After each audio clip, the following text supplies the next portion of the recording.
Hey, bonjour, ici Pasteur Timothée. Aujourd'hui, 1 Corinthiens 6,12 et 1 Corinthiens 10,23.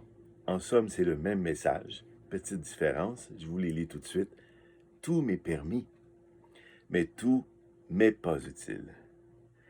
Tout m'est permis, mais je ne me laisserai asservir par quoi que ce soit. Amen. Se laisser asservir par quelque chose dont tu as le droit de faire. C'est ça, en fait, le message dans 1 Corinthiens 6,12.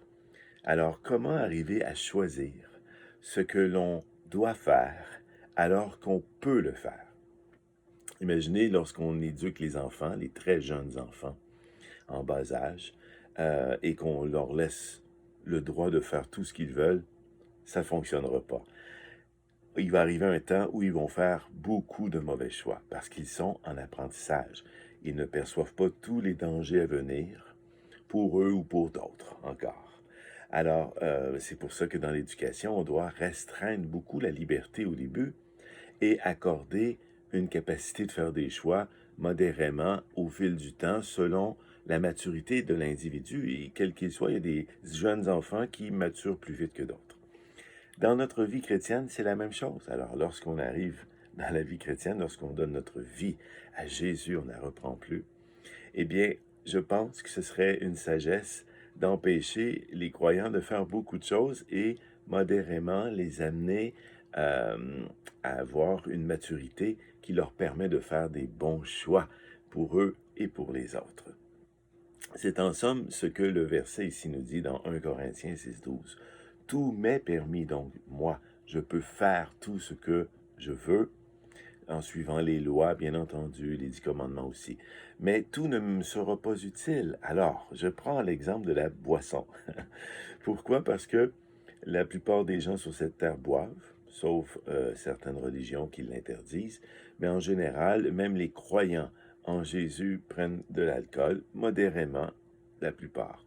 Alors, ça m'est permis, je peux prendre de l'alcool et on peut trouver des versets dans la Bible qui favorisent la prise d'alcool. On en trouve aussi qui ne la favorisent pas. Laissons-les de côté pour le moment. Alors, l'alcool, quel est le problème avec l'alcool? En fait, il n'y en a pas, au sens où c'est une possibilité pour toi d'en prendre. Maintenant, dans ta maturité spirituelle, tu dois décider qu'est-ce qui est le mieux pour toi et pour les autres, sachant ce que la science sait, parce qu'on est à une époque où la science a dit son mot sur l'alcool, c'est pourquoi on nous empêche d'en prendre aussi. Trop, lorsqu'on conduit en automobile, c'est parce que ça a un effet direct sur le corps, et les scientifiques sur lesquels on s'appuie, leurs études, c'est dans le sang et ça a un effet direct. Je ne parle même pas des effets qui sont au niveau de la psychologie humaine, seulement au niveau des comportements. On sait que ça diminue la capacité des certains sens à pouvoir être aussi alerte qu'à l'habitude. Alors, le sens de la vision, l'audition, ces choses-là. La perception générale aussi est ralentie. Et donc, ça nous amène à faire des prises de décision plus lentes et donc plus dangereuses lorsqu'on est en voiture. Alors, mais si je ne prends pas ma voiture et que je bois, j'ai les mêmes symptômes scientifiques, là. Donc, ça m'est permis de boire, mais est-ce que j'ai besoin de diminuer mes capacités sensorielles pour être à l'écoute, par exemple, des autres, mais aussi de mon Dieu et de l'Esprit Saint? C'est une bonne question, parce que c'est ce qui va arriver. Dès le moment que tu fais pénétrer de l'alcool dans ton corps, il y a une diminution des sens. Ça a un affect direct sur ton corps et son esprit. Et forcément aussi sur l'Esprit de Dieu qui ne peut plus communiquer avec toi aussi efficacement et de la même façon. Alors, est-ce que ça t'est utile d'en prendre de l'alcool? Mais ça t'est permis. Et est-ce que tu te laisses asservir par l'alcool? Alors, la plupart des gens que je connais qui en prennent vont me dire non. Ça semble évident que non. C'est à eux, hein, moi je ne les juge pas. C'est à eux de se poser la question. Mais lorsque, à toutes les fois qu'on leur en offre et qu'ils en prennent et qu'ils en achètent, est-ce qu'ils sont asservis par l'effet? Rappelez-vous, l'alcool est vendu sur diverses catégories. On peut la boire dans des spiritueux, on peut la boire dans le vin, on peut la boire dans la bière, on peut la boire en digestif. Alors, il y a une quantité incroyable de saveurs. Chacun peut trouver son goût. Et c'est la première raison pour laquelle on en prend. Si à chaque fois qu'on prenait de l'alcool que ça goûtait mauvais, on n'en prendrait plus. Donc le goût est important. Mais il y a aussi son effet. Si à toutes les fois qu'on en prenait, l'effet était complètement dangereuse et néfaste pour nous, on n'en prendrait plus, n'est-ce pas? Alors, le goût et l'effet, on l'aime. Et voilà comment l'asservissement arrive. Et on devient prisonnier de l'alcool de cette façon. Donc, ça m'est permis d'en prendre, mais est-ce que ça m'est utile? Est-ce que lorsque je prends de l'alcool, je suis à l'écoute de mon Dieu? Est-ce que je peux le prier? Est-ce que je peux témoigner? Est-ce que j'ai besoin de l'alcool pour diminuer ma gêne, pour m'aider à me sentir heureux, à rire davantage?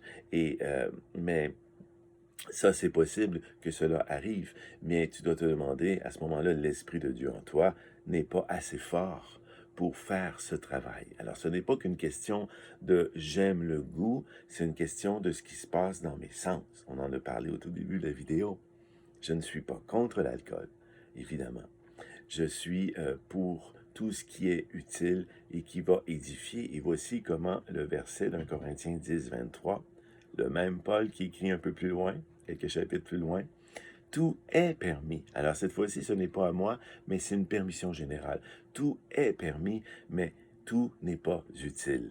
Encore une fois, l'utilité ici de mise. Mais ici, il y a des contextes que je laisse tomber. Dans le premier des versets 1 Corinthiens 6, 12, c'était le contexte des aliments et les disputes entre les aliments qu'on peut prendre et ceux qu'on ne peut pas prendre. Ici, c'est un contexte d'utilité de l'édification. Tout est permis, dit Paul, 1 Corinthiens 10, 23, mais tout n'édifie pas. Alors, édifier au sens de l'esprit, construire par l'esprit. Alors, comment je peux faire le choix de refuser certaines choses qui m'est pourtant permise? Et au nom de quels critères je le ferai? Est-ce que c'est selon mon bon jugement? Sûrement pas, parce que le bon jugement vient avec l'éducation et aussi comme une société dans laquelle nous sommes qui nous influence énormément. Il y a des choses qui sont permises dans ma société qui ne sont pas dans d'autres, etc. Alors, eh bien, c'est au regard de ce que la parole de Dieu va dire. Alors, le fruit de l'esprit, ça on ne se trompe pas, il produit quelque chose, comme la tempérance, la douceur, l'amour, hein, ces choses-là. Vous voyez ça dans Galates, chapitre 5. Bien, tout est permis, mais tout n'est pas utile pour édifier.